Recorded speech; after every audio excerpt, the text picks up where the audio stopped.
Hallelujah, Hallelujah.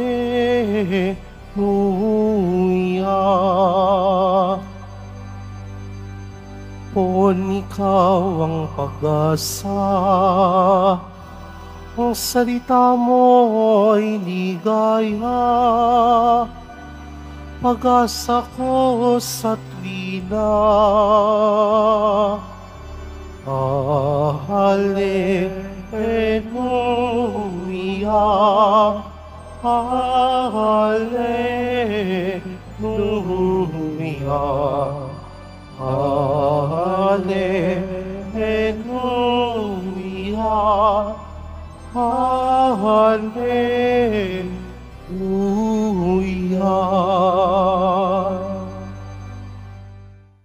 Sumainyo ang Panginoon. At sumayo rin. Ang mabuting balita ng Panginoon ayon kay San Mateo. Papuri sa iyo, Panginoon. Noong panahon yon, sumakay si Jesus sa bangka kasama ang kanyang mga alagad. Bumugso sa lawa ang isang malakas na unos at halos matabunan ng mga alon ang bangka. Ngunit natutulog noon si Jesus.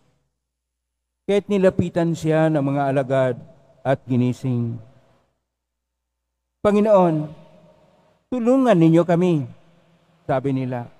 Lulubog na tayo. At sinabi niya sa kanila, ano't kayo'y natatakot? Napakaliit naman ang pananalig ninyo. Bumangon siya. Sinaway ang hangin at ang dagat at tumahinik ang mga ito. Namangha silang lahat at ang sabi, anong tao ito? Kahit ang hangin at ang dagat ay tumatalimas sa kanya. Ang mabuting balita ng Panginoon. Pinupuri ka namin, Panginoong Hesukristo. Magsiupo mo ng lahat. Isang mapagpalang araw po sa inyong lahat. Purihin po natin ang ating pong Isus Nazareno. Nasa Martes tayo na 13 na linggo sa karaniwang panahon sa pangalawang taon ng ating pagdiriwang. Ang ating pong paksa ay pananalig. Ano ba ang pananalig? Ang ating Panginoon ay isang Israelita, isang Hebreo-Hudiyo. Sa mga Hebreo-Hudiyo, ang pananalig ay imuna. Na kasulat naman ang ating Ebanghelyo ni San Mateo, Kapitulo 8, verso 23 hanggang 27, sa Koinoko na Grigo. Sa Koinoko na Grigo, pistis. Pero dahil nagkaroon tayo ng tradisyon din sa Latin ay fidem. Sa English pa ay faith. Ang pananalig. Ang pananalig ay una sa lahat ang mabuhay ayon sa kalooban ng Diyos. Kaya ito yung ating napakinggan sa unang pagbasa sa aklat ng Propeta Amos, Kapitulo 3, verso 1 hanggang 12, na kung saan nagpahayag na ang Panginoon sa iba't ibang paraan. Hindi pa rin nagising yung mga Israelita sa katotohanan. Pakisabi sa katabi mo, gumising ka. Gumising tayo sa pananalig at pagkilala sa Diyos. Dahil dapat nating malaman ang kanyang landas. Kaya sa ating Salmo 5, ang poon ay mangunguna sa atin upang ang landas niya ay ating sundin. At ito yung landas ng pananalig.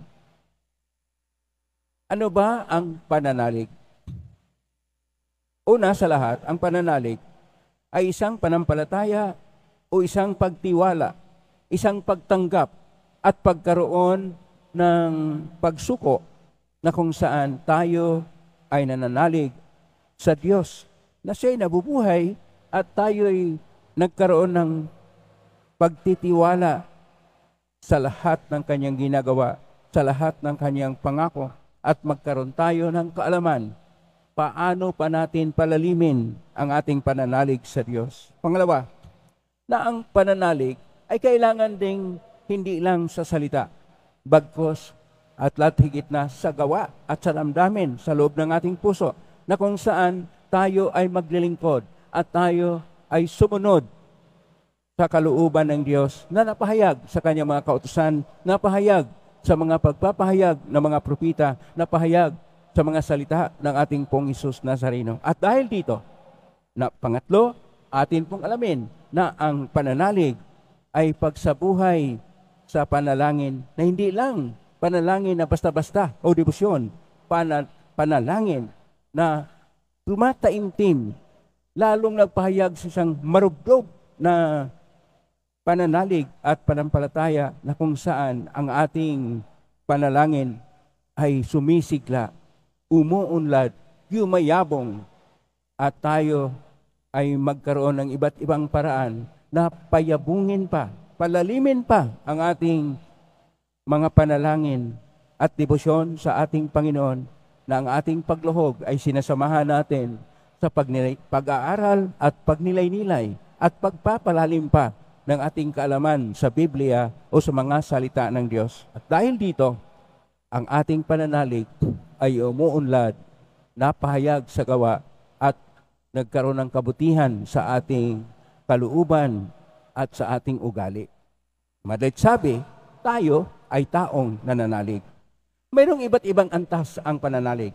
Unang antas ay tinatawag na antas na kung saan nung tayo sa sinapupunan pa na usatyan ng ating nanay at nung tayo iniluwal hanggang pangatlong taon, ang ating pananalig ay tinatawag na primal na hindi po ito nagkaroon ng mga pagbabago sapagkat ang ating tiwala, ang ating pananalig ay nakikita natin sa ating mga magulang at sa ating mga kapatid at mga taong kasama natin nung bata pa tayo.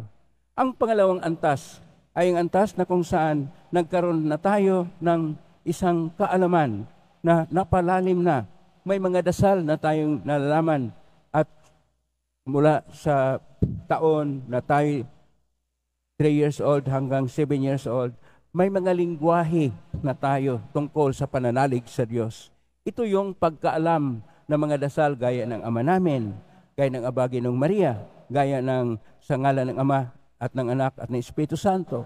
Mga dasal na simple, ngunit ito'y nagpapahayag kung paano tayo unlad sa pangalawang antas. Sa pangatlong antas ng pananalig, tayo magkaroon ng tinatawag na literal at mythic na pananalig sa Diyos, na ang lahat ng ating kaalaman ay nababasa natin sa mga kwento tungkol sa pananalig sa Diyos mula sa Biblia, mula sa iba't ibang mga libro, o kaya sa mga kwento mula sa ating mga magulang o sa mga katekista, na ito ay ating pinagnilay-nilayan at kumukuha tayo ng leksyon para sa buhay. At panglima na antas,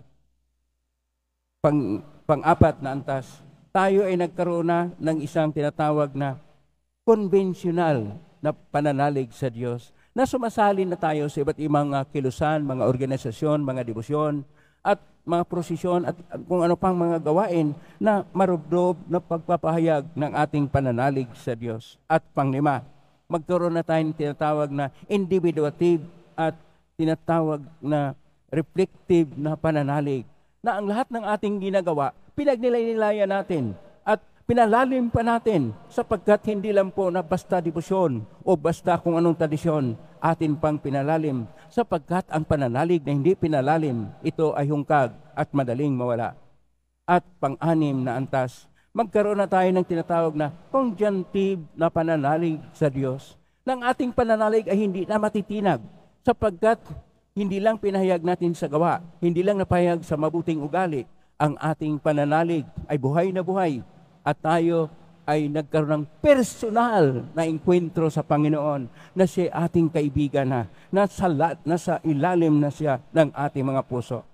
At pangpito at panghuli na antas ng pananalig, magkaroon tayong tinatawag na universalizing na pananalig sa Diyos, na ang lahat ay tanggap na po natin at nagkaroon tayo ng isang pagsasaksi, witnessing, na kung saan ating ipinapahayag ating pananalig na buhay tayo sapagkat nasa loob na, nasa bahagi na, sa bawat tibok ng ating puso, sa bawat ginagawa nating paglalakbay sa buhay, ang Diyos ay